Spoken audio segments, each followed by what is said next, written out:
786 کا اصل مطلب کیا ہے؟ کچھ لوگ 786 کو بسم اللہ الرحمن الرحیم کہتے ہیں، کیا یہ بات صحیح ہے یا یہ لوگ ایسے ہی بولتے ہیں؟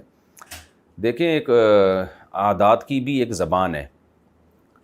تو اس زبان میں 786 کا مطلب بسم اللہ الرحمن الرحیم ہی بنتا ہے۔ تو پہلے یہ عادات کی جو زبان تھی اس کا بڑا رواج تھا، تو اس لیے ان شارٹ لوگ 786 لکھ دیا کرتے تھے۔ اب وہ عادات کی زبان ہی ختم ہو گئی ہے، اب لوگ اس کا مطلب ہی نہیں سمجھتے، تو اس لیے یہ ہے بسم اللہ الرحمن الرحیم ہی لکھنے کا ایک طریقہ، لیکن یہ طریقہ ہے خلاف سنت، اس لیے کہ یہ جو دعائیں ہیں نا یہ عربی رسم الخط میں لکھی جائیں گی، ان کو کسی اور رسم الخط میں لکھنا یہ خلاف سنت ہے۔ جیسے بسم اللہ رومن میں لکھ دینا BISMILLAH، تو لکھا تو جائے گا لیکن یہ طریقہ خلاف سنت ہے، اس لیے کہ جو عربی رسم الخط میں جو چیزیں نبی صلی اللہ علیہ وسلم کی جو دعائیں منقول ہیں وہ عربی رسم الخط ہی میں ہیں، تو اس لیے بسم اللہ الرحمن الرحیم اگر کسی نے لکھنا ہو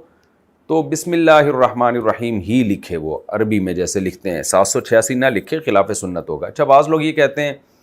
کہ ہم 786 اس لیے لکھتے ہیں کہ بسم اللہ اگر لکھیں گے کہیں کاغذ گر جائے گا، اس کی بے ادبی ہوگی، تو عربی رسم الخط میں لکھیں گے تو 786 لکھ لیتے ہیں ہم، تو یہ بات بھی، یہ دلیل بھی غلط ہے۔ ایک بات تو یہ کہ جب 786 بسم اللہ ہی ہے علم اعداد میں، تو وہ بھی تو پھر بے ادبی ہی ہوگی نا اس کی۔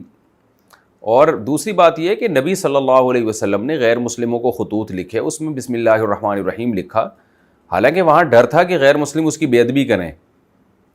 تو اس بے ادبی کے خوف سے آیتیں لکھنا یا بسم اللہ لکھنا ہی ختم کر دینا یہ اسلام کا طریقہ نہیں ہے۔ ہاں، یہ ضرور ہے کہ جس کاغذ پہ بسم اللہ لکھی ہو آپ حتی الامکان اس کا ادب کریں، اس خوف سے اللہ کا نام لکھنا ہی ختم کر دینا یہ عمل ٹھیک نہیں ہے، یہ سنت سے ثابت نہیں ہے ایسے۔